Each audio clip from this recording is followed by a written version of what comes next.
O advogado doutor Ezequiel Silveira, que defende presos políticos do ministro Alexandre de Moraes, do Supremo Tribunal Federal, relatou que após mais de um ano de prisão das vítimas do 8 de janeiro, foi encerrada uma absurda exigência que impedia alguns presos políticos de verem seus familiares.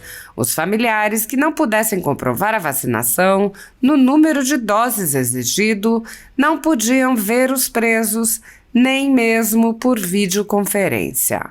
O advogado relatou que mais de um ano após as prisões em massa ordenadas por Moraes, ainda há pessoas presas até hoje que não receberam visitas da família. Ele comentou: essa exigência era não apenas para visita presencial, mas também para visita virtual, o que torna ainda mais absurda a exigência. Silveira explicou ainda que a exigência não era uma regra dos presídios, mas sim uma decisão judicial, e que agora essa decisão foi revogada. O advogado disse: não deixa de ser mais uma vitória, são pequenas vitórias que a gente vai conquistando no dia a dia. Ezequiel Silveira garantiu: a gente vai continuar trabalhando para que haja um mínimo de dignidade. Mais de 2.000 pessoas foram presas em massa a mando do ministro Alexandre de Moraes, do Supremo Tribunal Federal, com a colaboração do Exército Brasileiro, sem o menor respeito a direitos humanos ou ao devido processo legal.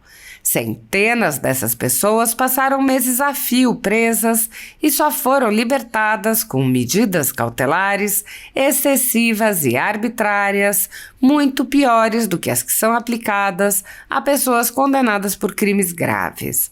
Milhares de famílias continuam sofrendo com as restrições às suas liberdades e seus patrimônios. Tudo sob o olhar complacente do Senado Federal. Enquanto os cidadãos comuns ficam sujeitos a medidas abusivas, autoridades do governo Lula envolvidas nos fatos do dia 8 de janeiro seguem livres, leves e soltas. O general G. Dias, por exemplo, era o ministro do Gabinete de Segurança Institucional, era responsável pela segurança do Palácio do Planalto e foi filmado no interior do palácio interagindo com invasores.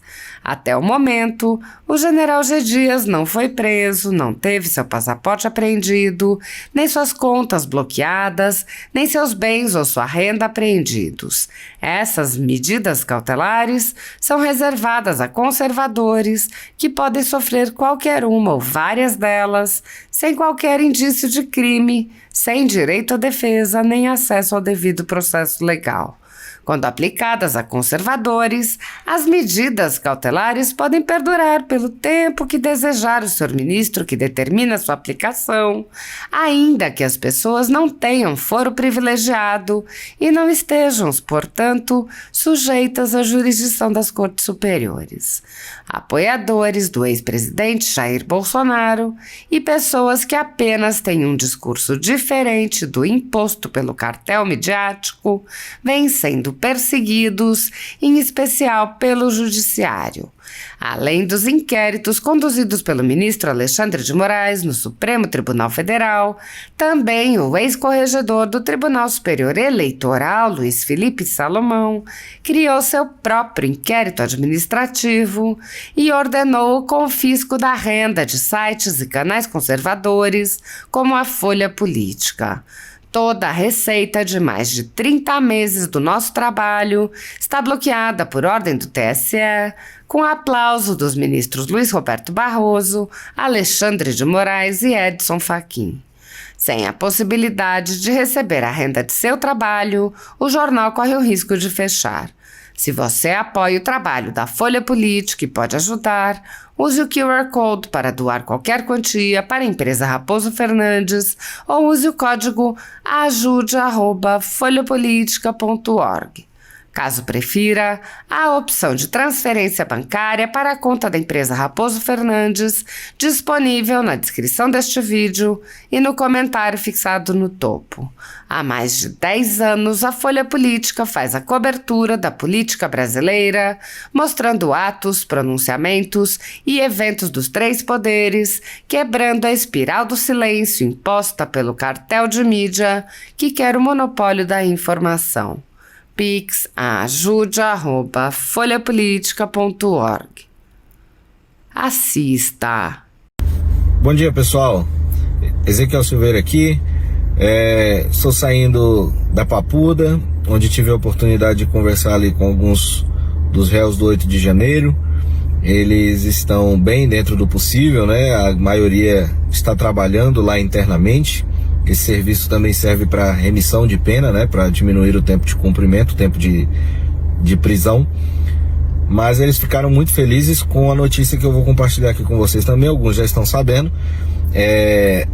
Quando essas pessoas foram presas, uma das grandes dificuldades foi o fato de que algumas famílias não podiam visitá-los porque era exigido o comprovante de vacinação lá de não sei quantas doses da vacina da Covid.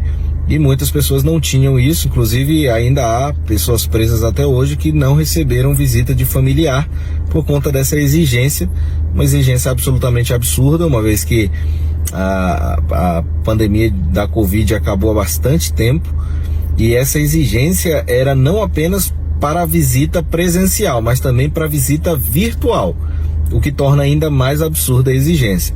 Os primeiros ofícios que nós enviamos com essa reivindicação, né, da retirada dessa exigência datam ainda de março do ano passado. Tivemos diversas reuniões com a SEAP, informamos, denunciamos essa situação em diversas audiências públicas, e o que nos foi informado é de que essa não era uma exigência, né, da SEAP, mas uma decisão judicial da Vara de Execuções Penais aqui de Brasília, da doutora Leila Cury, que é a juíza titular dessa vara, que mantinha essa exigência. E no último dia 17, saiu uma decisão da própria doutora Leila Cury revogando a decisão anterior e autorizando a visita dos familiares sem que haja a exigência dessa comprovação de vacinação. Então, não deixa de ser mais uma vitória, são pequenas vitórias que a gente vai conquistando no dia a dia, e a gente vai continuar trabalhando para que a situação dessas pessoas melhore minimamente, né? Que haja o mínimo de dignidade, e a visita das famílias é o mínimo a que essas pessoas têm direito.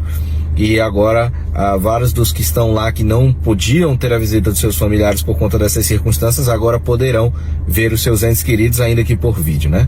Então, fica aí o nosso registro. Um bom fim de semana a todos. Na segunda a gente retorna com novas informações. Abraço. A dignidade dessas pessoas está sendo arrancada dia a dia. E nós vamos denunciar isso, lá dentro ou aqui fora. Se este tribunal não abrir as suas portas para permitir que nós realizemos a defesa dos nossos clientes, estaremos aqui fora, dizendo que o STF não tem competência para julgar os casos relacionados ao 8 de janeiro. O ministro Alexandre de Moraes forçou uma competência que não existe para trazer esses casos para a Suprema Corte. Durante os primeiros julgamentos na semana retrasada, o relator disse que essas pessoas estão sendo julgadas no STF porque há autoridades detentoras de foro por prerrogativa de função investigadas nos mesmos inquéritos. Sobre essa afirmação, pairam duas incongruências.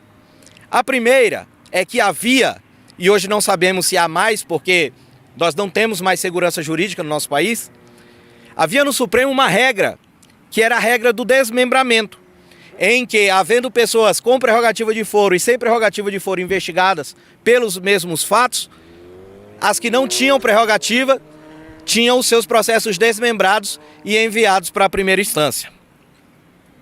A segunda incongruência nessa declaração é que, se nós fizermos uma análise e um exercício de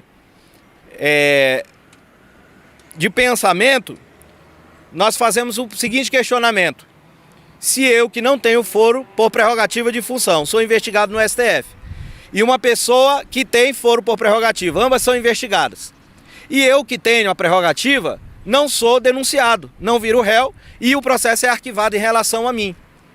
Quer dizer que a pessoa que não tinha foro por prerrogativa veio ao STF por conta da pessoa que tinha foro por prerrogativa.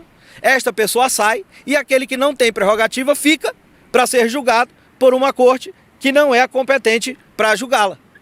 Mas pior do que isso, nós não conseguimos saber se existem de fato autoridades públicas com foro privilegiado, como assim é chamado, para ser julgado no STF, porque nós não temos acesso à íntegra dos autos. Então não tem como eu saber